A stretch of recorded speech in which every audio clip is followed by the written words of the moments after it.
Hi friends आपण मानक स्वागत आपणकर प्रिय YouTube channel MJ smile world को आज भिडियोटी आपण रही special intensive revision SI related ये भिडियोटी निश्चित रूपे समस्त बूथ लेवल ऑफिसर्स ता सहित सुपरवाइजर्स मानक इनफॉर्मेटिव रहिबो। तो भिडियोटी आपण शेष पर्यंत देखंतु।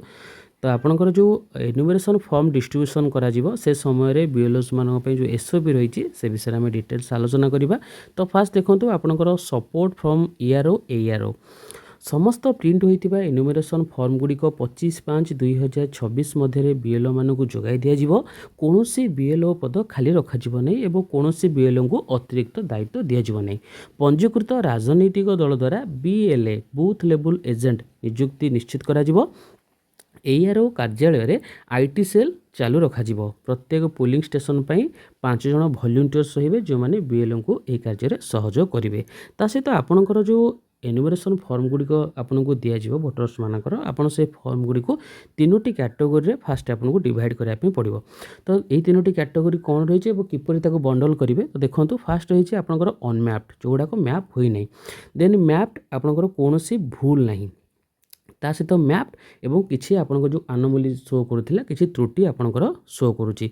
तो बीएलओ फास्ट कौन करेंगे आपंकर बीएलओ आप रे लॉगिन करी स्टेटस रिपोर्ट को देखिए। जो मानकर मैप करा जाए नहीं से फॉर्म रो जो ये फॉर्म रो बाँ पटर कणरे आपन यू लेखिकी ताको सर्कल करेंगे।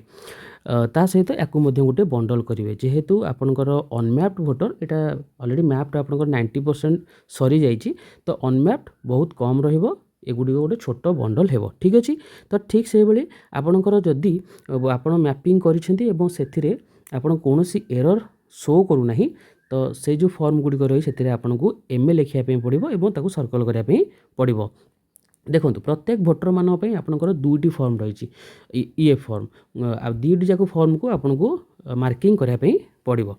ठीक से भाई जो मानकर आपंकर किसी एरर शो करुच्ची से फॉर्म रे आपको कौन लिखा पड़ो बाम पट कर्नर रे एल लिखी सर्कल करने पड़ो।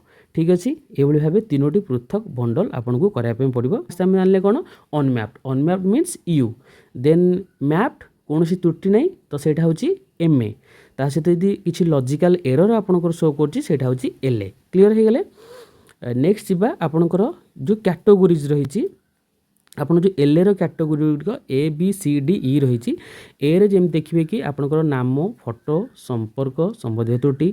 बी रे रही एसआईआर समय घर परिवार और बयस आधारित असंगति। सी रही ठिकना किंबा परिवार संपर्कित असंगति। डी रही 2 थर नाम थिबा डुप्लिकेट समस्या एवं ई रही अन्य प्रकार जांच आवश्यकतार असंगति। तो देखो ये आम देखा जो टेबुल रे जो टाइप ऑफ एनोमलीज टोटाल ये आपणकर 13 प्रकार एनोमलीज ये अच्छी। क्लीयर। तो ये देखो कहाँपाई आपंकर कौन मार्किंग कराया पड़ो एल गुड़िक सब कैटेगोरी किपरि करा जाइछि।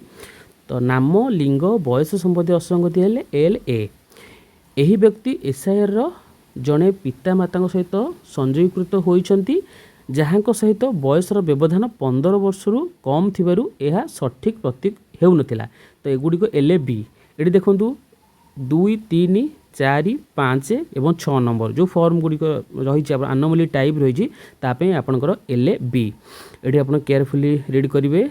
यही व्यक्ति गत एसआईआर रे जड़े पितामाता सहित संजीकृत होइछंती जहाँकर बयस व्यवधान 50 वर्षରୁ अधिक थिबारु एही संजीकरण सठिक प्रतीक हेउनथिला। यही व्यक्ति गत एसआईआर रे जड़े जेजेबापा जेजेमा सहित लिंक होइछंती जहाँ सहित बयस व्यवधान 40 वर्षରୁ कम थिबारु एही लिंक सठिक प्रतीक हेउनी। एभली भाव आपंकर 6टी रही देखो 2 ରୁ 6 पर्यंत L A B. L A C रही आपंकर 7 नंबर और 8 नंबर। यही व्यक्ति वर्तमान भोटर तालिकार पिता सहित संजीकृत होइछंती किंतु गत एसआईआर तालिकार माता सहित संजीकरण थिबारु यह संदेहजनक प्रतीक हेउथिला। 8 नंबर रही यही व्यक्ति वर्तमान भोटर तालिकार पिता सहित संजीकृत होइथिला बेले गत एसआईआर रे स्वामी सहित संजीकृत होइथिबा देखा जाइछि जहाँ त्रुटिपूर्ण प्रतीक होइथिला। एटा एलएसी। एल डी पे रही यही व्यक्ति को एपरि जने व्यक्ति सहित संतान संतति भाव जोड़ा जाइछि जहाँ को अन्य 6 जन पितामाता जेजेबापा जेजेमा भाव दाबी करछंती जहाँ एक संभाव्य भूल मेल को सूचित करुथिला एल डी।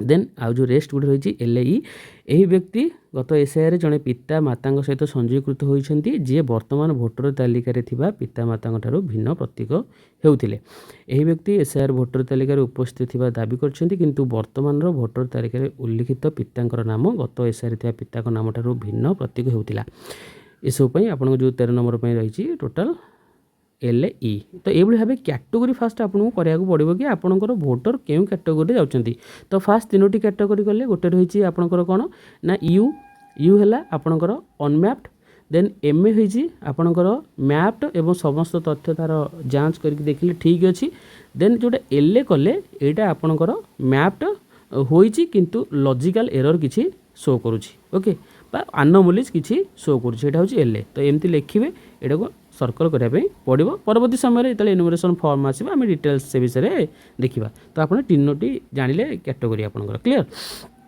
देन आपन जो एलए कैटेगोरी हो एनोमली टाइप ये देखीदे A B C D E okay कहाँ कौन रही देन अनमैप्ड इलेक्ट्रोड विस्तृत कार्य रही ईएफ बंटन समय मैपिंग करा जाई परिबो जो मैंने अनमैप अच्छा से मैपिंग करा जाई परिबो बीएलओ घर को जाई आपन इलेक्ट्रॉन सूचना नहीं मैपिंग करने चेष्टा करेंगे मैपिंग हेले ईएफ द्वितीय भाग में आवश्यक तथ्य पूर्ण कर सहायता करेंगे सेल्फ मैपिंग हेले 2002 ईयर थिबा तथ्य बाम पार्श्व लिखा मु लास्ट वीडियो आपको देखी एनुमरेशन फॉर्म जो 2टी पार्श्व रही गोटे पटे रही सेल्फ गोटे रही आपंकर प्रोजेनी भाव जब आड कर फैमिली मेंबर जी थे जमीक फादर मदर ग्रांडफादर एवं ग्रांडमदर आउ कि पारे ये मैंने ही केवल हो पारे आपंकर प्रोजेनी भाव आड करने डिटेल्स टी फिल करने पड़ो ठीक से भाई देखो डाण पार्श्व आपंकर प्रोजेनी भाव मैपिंग होते इलेक्ट्रॉन व्यक्तिगत तथ्य तृतीय भाग में सभा तले देखिए आपंकर ये 2टी पार्श्व यहाँ थिला एवं तले आपंकर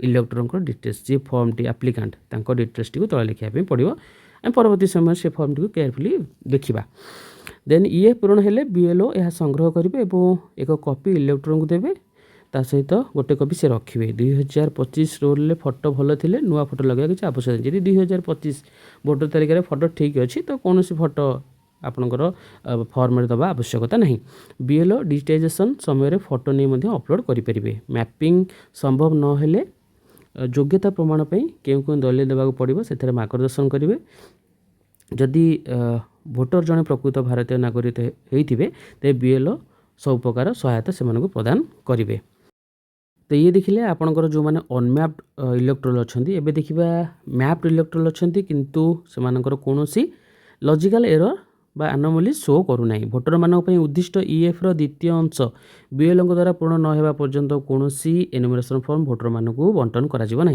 ईएफ चिन्हित होगा पर तुरंत बीएलओ भोटर उद्दिष्ट 2टी फॉर्म मध्य द्वितीय भाग पूर्ण करने को अग्रसर हेबे जदि भोटर को सेल्फ भाव मैपिंग करा तेज 2002 ई रोल प्रतिफलित होता बरणी ईएफ फॉर्म गोटे द्वितीय अंशर बाम पार्श्व स्तंभ पूर्ण करा पड़ो बाम पार्श्व जदि भोटर को प्रोजेनी भाव आड होती तो डाण पार्श्व पूर्ण करने पड़ो यही पर्यायर ईएफ आउ एक कॉपी पूर्ण करने उचित नुहे कारण भोटर सह परामर्श करने मैपिंग सूचना संशोधन करने को पड़पे और सही परिस्थिति में अधिक लेखा कि अस्पष्ट प्रवेश सहित एक संशोधित फॉर्म अपलोड करने चैलेंज हो पारे केवल ईएफ द्वितीय अंश पूर्ण करने भोटर ईएफ बंटन घर को परिदर्शन करेंगे सहित भोटर घर को परिदर्शन समय बीएलओ भोटर सहित द्वारा करा एंट्री किंबा करा मैपिंग सठिकता विषय परामर्श करा उचित ता सहित रही जदि भोटर एंट्री गुड़िक सठिक बोली निश्चित करती तेज बीएलओ भोटर व्यक्तिगत विवरणी सहित जड़ित ईएफ तृतीय अंश पूर्ण करने उचित यापर निर्वाचनकर्ता किंबा संपर्क को यथास्थिति ईएफ सूचित होता अनुसार ईएफ उभय कॉपी दस्तखत रखा कहवा उचित बीएलओ ईएफ उभय कॉपी दस्तखत करवा उचित और ईएफ गोटे कॉपी भोटर को सुपारिश प्रदान करा उचित दयाकोरी ध्यान दिंतु जे 2025 रोल थी फोटोग्राफटी जब भल अच्छी तेज फोटोग्राफटी से लगेगा कौन आवश्यकता नहीं फॉर्म को डिजिटाइजेशन करने समय बीएलओ फोटोग्राफ नहीं पारे और यह अपलोड करेंगे ये ध्यान देवे कि आपंकर जो एनुमरेशन फॉर्म टी दौरान भोटर को जब से किसी करेक्शन हो करेक्शन करने से फॉर्म टी आप देदेवे क्या ना भोटर को देवे आपण पाखे जो कॉपीटा रहा कौन प्रकार इरेजर बा किसी भूलभाल तथ्य से अपडेट न होगा दरकार बा आपड़ से ଅପଲୋଡ଼ କରିବେ ବହୁତ ଡିଫିକଲ୍ଟ ଆପଣ ଫେସ୍ କରିପାରନ୍ତି ଯଦି ଆପଣ ସେଥିରେ ବହୁତ ସାରା ସଂଶୋଧନ ଆପଣ କରିବେ। ତେଣୁ ଭୋଟରଙ୍କୁ ଆପଣଙ୍କର କରେକ୍ସନ୍ କପିଟା ଦେଇଦେବେ, ଆପଣଙ୍କ ପାଖରେ ଠିକ୍ କପିଟି ରଖିବେ ଅପଲୋଡ଼ ପାଇଁ। ଦେନ୍ ରହିଛି ଆପଣଙ୍କର detail action for map electorals with anomalies. ଭୋଟରମାନଙ୍କ ପାଇଁ ଉଦ୍ଦିଷ୍ଟ ଇଏଫ୍ର ଦ୍ୱିତୀୟ ଅଂଶ ବିଏଲ୍ଓଙ୍କ ଦ୍ୱାରା ପୂରଣ ନ ହେବା ପର୍ଯ୍ୟନ୍ତ କୌଣସି ଇଏଫ୍ ଭୋଟରମାନଙ୍କୁ ବଣ୍ଟନ କରାଯିବ ନାହିଁ। ଇଏଫ୍ ଚିହ୍ନିତ ହେବା ପରେ ତୁରନ୍ତ ବିଏଲ୍ଓ ଭୋଟରଙ୍କ ପାଇଁ ଉଦ୍ଦିଷ୍ଟ 2ଟି ଫର୍ମ ମଧ୍ୟରୁ ଦ୍ୱିତୀୟ ଭାଗ ପୂରଣ କରିବାକୁ ଅଗ୍ରସର ହେବେ।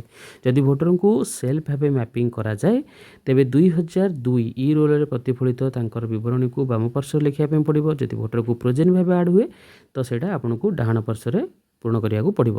ଏହି ପର୍ଯ୍ୟାୟରେ ଇଏଫ୍ର ଆଉ ଏକ କପି ପୂରଣ କରିବା ଉଚିତ ନୁହେଁ, କାରଣ ଭୋଟରଙ୍କ ସହ ପରାମର୍ଶ କରିବା ପରେ ମ୍ୟାପିଂ ସୂଚନା ସଂଶୋଧନ କରିବାକୁ ପଡ଼ିପାରେ ଏବଂ ସେହି ପରିସ୍ଥିତିରେ ଅଧିକ ଲେଖା କିମ୍ବା ଅସ୍ପଷ୍ଟ ପ୍ରବେଶ ସଂଶୋଧନ ଫର୍ମଟିକୁ ଅପଲୋଡ଼ ସମୟରେ ଆପଣ ଚ୍ୟାଲେଞ୍ଜ ହୋଇପାରେ। କେବଳ ଇଏଫ୍ର ଦ୍ୱିତୀୟ ଅଂଶ ପୂରଣ କରିବା ପରେ ଭୋଟର ଇଏଫ୍ ବଣ୍ଟନ ପାଇଁ ଘରକୁ ପରିଦର୍ଶନ କରିବା ଉଚିତ। ଭୋଟରଙ୍କ ଘରକୁ ପରିଦର୍ଶନ ସମୟରେ ବିଏଲ୍ଓ ଭୋଟରଙ୍କ ସହିତ ତାଙ୍କ ଦ୍ୱାରା କରାଯାଇଥିବା ଏଣ୍ଟ୍ରି କିମ୍ବା କରାଯାଇଥିବା ମ୍ୟାପିଂ ସଠିକତା ବିଷୟରେ ପରାମର୍ଶ କରିବା ଉଚିତ। ଏହି ସମୟରେ ବିଏଲ୍ଓ କ'ଣ କରିବେ, ତାଙ୍କ ମ୍ୟାପିଂ ସମ୍ବନ୍ଧରେ ଏଣ୍ଟ୍ରି ଯାହା ବି ଆପଣ କରିଯିବ ଅସଙ୍ଗତି ଶୋ କରୁଛି ତାଙ୍କୁ କହିବା ଉଚିତ। ଏହାପରେ ଭୋଟରଙ୍କର ସହ ପରାମର୍ଶ କରି ସେ ଭୋଟରଙ୍କ ଦ୍ୱାରା ଦାଖଲ କରିବାକୁ ଥିବା ଡକୁମେଣ୍ଟ ଯଦି ଥାଏ ସେ ବିଷୟରେ ସେମାନଙ୍କୁ ମାର୍ଗଦର୍ଶନ କରିବା ଉଚିତ। ଭୋଟରମାନଙ୍କୁ ବିବରଣୀ ନିଶ୍ଚିତ କରିବା ପରେ ବିଏଲ୍ଓ ଭୋଟରଙ୍କର ବ୍ୟକ୍ତିଗତ ବିବରଣୀ ସହିତ ଜଡ଼ିତ ଇଏଫ୍ର ତୃତୀୟ ଅଂଶ ମଧ୍ୟ ପୂରଣ କରିବା ଉଚିତ।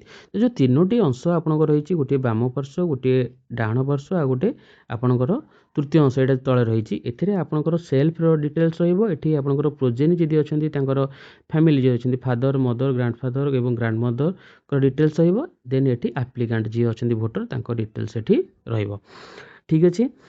ତା ସହିତ ଫର୍ମକୁ ଡିଜିଟାଇଜେସନ୍ କରିବା ସମୟରେ ବିଏଲ୍ଓ ଫଟୋଗ୍ରାଫ ନେଇପାରିବେ ଓ ଅପଲୋଡ଼ କରିପାରିବେ। ଯଦି ଫଟୋ ଭଲ ଅଛି ଆପଣ ଫଟୋ ଅପଲୋଡ଼ କରିବା କୌଣସି ଆବଶ୍ୟକତା ନାହିଁ। ଏବେ ଦେଖିବା ଆପଣଙ୍କ ଯେଉଁ ଡକୁମେଣ୍ଟେସନ୍ ରହିଛି କାହା ପାଇଁ ଆପଣଙ୍କର କେଉଁ ଡକୁମେଣ୍ଟେସନ୍ ଦେବା ପାଇଁ ପଡ଼ିବ।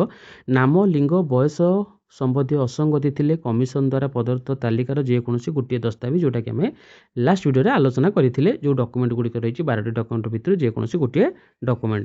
ଦେନ୍ ରହିଛି 2, 3, 4, 5 ଓ 6 ଏଇ ଯେଉଁ କ୍ୟାଟେଗୋରୀ ପାଇଁ ରହିଛି ପଞ୍ଚନାମା ରହିଛି। ପଞ୍ଚନାମା ଆମେ ପରବର୍ତ୍ତୀ ଭିଡ଼ିଓରେ ଆଲୋଚନା କରିବା। 7, 8 ପାଇଁ ରହିଛି ପଞ୍ଚନାମା। ଦେନ୍ 9 ପାଇଁ ରହିଛି 2002 ମସିହା ସମ୍ପର୍କ ସ୍ଥାପନ ହୋଇଥିବାକୁ ପ୍ରତିଫଳିତ କରୁଥିବା ଦସ୍ତାବିଜ ଗୁଡ଼ିକ। ଦେନ୍ 10 କ୍ୟାଟେଗୋରୀ ପାଇଁ ରହିଛି ଆପଣଙ୍କର ପଞ୍ଚନାମା। 11 ପାଇଁ ରହିଛି ପିତାଙ୍କ ସମ୍ପର୍କରେ ବର୍ତ୍ତମାନ ଦସ୍ତାବିଜ ଏବଂ ଏଠି ଡିଟେଲ୍ସ ହେଇଛି ଆପଣଙ୍କର 12 ପାଇଁ ମଧ୍ୟ ସେମ୍। ଓକେ। ତାପରେ ବିଏଲ୍ଓ ମାନଙ୍କ ପାଇଁ କିଛି ଗୁରୁତ୍ୱପୂର୍ଣ୍ଣ ପଏଣ୍ଟ ରହିଛି। ଓଭର ରାଇଟିଂ କିମ୍ବା ଅସ୍ପଷ୍ଟ ଏଣ୍ଟ୍ରି ଗୁଡ଼ିକ ଆପଣ ଏଡ଼ାଇବେ। ଅସ୍ପଷ୍ଟ ଏଣ୍ଟ୍ରି ଏବଂ ଓଭର ରାଇଟିଂ କରିବେନି ଏନୁମରେସନ୍ ଫର୍ମରେ। ସଠିକ୍ ଚିହ୍ନ ଏବଂ କେବଳ ପେନସିଲ୍ ସହିତ ଚିହ୍ନିତ କରିବା ନିଶ୍ଚିତ କରନ୍ତୁ। ଏଥିରେ ଆପଣଙ୍କ ସ୍କେଚ୍ ପେନ୍, ପେନ୍ ଏଗୁଡ଼ା ସବୁ ୟୁଜ୍ କରିବେ ନାହିଁ। ଇଏଫ୍ ଗୁଡ଼ିକର ସଠିକ୍ ପରିଚାଳନା ଏବଂ ଆପଣ ଯେଉଁ ବଣ୍ଡଲ ନିଶ୍ଚିତ କରିବେ। ମାର୍କିଂ କରିବା ପୂର୍ବରୁ ଆନୋମାଲି ସଠିକ୍ ଯାଞ୍ଚ କରିବେ। ଦ୍ୱିତୀୟ ଭାଗରେ ବିବରଣୀ ଗୁଡ଼ିକୁ ସତର୍କତା ସହ ଲେଖିବେ। ଦ୍ୱିତୀୟ ଭାଗ ପୂରଣ କରିବା ପାଇଁ ସ୍ୱେଚ୍ଛାସେବକଙ୍କର ସାହାଯ୍ୟ ନେଇପାରିବେ। ସନ୍ଦେହ ହେଲେ ବିଏଲ୍ଓ ଯେଉଁ ସୁପରଭାଇଜର ଅଛନ୍ତି, ଇଆର୍ଓ ଅଛନ୍ତି, ଏଇଆର୍ଓଙ୍କ ସହିତ ପରାମର୍ଶ କରିପାରିବେ। ଭୋଟରଙ୍କର ସୂଚନାର ଗୋପନୀୟତାକୁ ଆପଣ ବଜାୟ ରଖିବେ। ଯଦି 2025 ରୋଲରେ ଥିବା ଫଟୋଗ୍ରାଫଟି ଭଲ ଥାଏ ତେବେ ଫଟୋଗ୍ରାଫ ଲଗାଇବା ବାଧ୍ୟତାମୂଳକ ନୁହେଁ। ଇଏଫ୍ ଡିଜିଟାଇଜେସନ୍ ସମୟରେ ବିଏଲ୍ଓଙ୍କ ଦ୍ୱାରା ଫଟୋଗ୍ରାଫ ନିଆଯାଇପାରିବ। ଇଏଫ୍ ବଣ୍ଟନ ପାଇଁ ଘରକୁ ଯିବା ସମୟରେ ଆପଣଙ୍କର ପରିଚୟ ପତ୍ର ପିନ୍ଧନ୍ତୁ। ଇଏଫ୍ ଭୋଟର କିମ୍ବା ତାଙ୍କ ପରିବାରର କୌଣସି ବୟସ୍କ ସଦସ୍ୟ ଗ୍ରହଣ ଦାଖଲ କରିପାରିବେ। ପରିବାରର ଯେକୌଣସି ବୟସ୍କ ସଦସ୍ୟ ଇଏଫ୍ରେ ସ୍ୱାକ୍ଷର କରିବାକୁ ସକ୍ଷମ, କିନ୍ତୁ ଏପରି କ୍ଷେତ୍ରରେ ଭୋଟରଙ୍କର ସହ ସମ୍ପର୍କ ଉଲ୍ଲେଖ କରିବା ଆବଶ୍ୟକ। ବଣ୍ଟନ ପର୍ଯ୍ୟାୟରେ ମଧ୍ୟ ମ୍ୟାପିଂ କରାଯାଇପାରିବ। ତେଣୁ ଯେଉଁ ଭୋଟରମାନଙ୍କୁ ମ୍ୟାପିଂ କରାଯାଇପାରିଲା ନାହିଁ ସେମାନଙ୍କୁ ନିଜକୁ ମ୍ୟାପିଂ କରିବାରେ ସାହାଯ୍ୟ କରାଯିବା ଉଚିତ। ବିଏଲ୍ଓ ମାନେ ସିଓଙ୍କ କାର୍ଯ୍ୟାଳୟ ଏବଂ ଡିଓଙ୍କ ଦ୍ୱାରା ପ୍ରଦାନ କରାଯାଇଥିବା ସମର ଏବଂ ହିଟ୍ ଷ୍ଟ୍ରୋକ୍ ସମ୍ବନ୍ଧୀୟ ନିର୍ଦ୍ଦେଶାବଳୀ ପାଳନ କରିବାକୁ ପଡ଼ିବ। ତା ସହିତ ଆପଣଙ୍କର ଉତ୍ତେଜନା ସୃଷ୍ଟି ହେଲେ ଆପଣ ଭଦ୍ର ଆଚରଣ କରିବେ। ବିଏଲ୍ଓ ମାନେ ବାଧ୍ୟତାମୂଳକ ଭାବରେ ଅପରାହ୍ନ 3ଟାରୁ 4ଟା ମଧ୍ୟରେ ସେମାନଙ୍କର ମତଦାନ କେନ୍ଦ୍ରରେ ଉପସ୍ଥିତ ରହିବେ ଏବଂ ଭୋଟରଙ୍କ ଠାରୁ ଇଏଫ୍ ବଣ୍ଟନ କରିବେ ଏବଂ ଫେରସ୍ତ କରିବେ।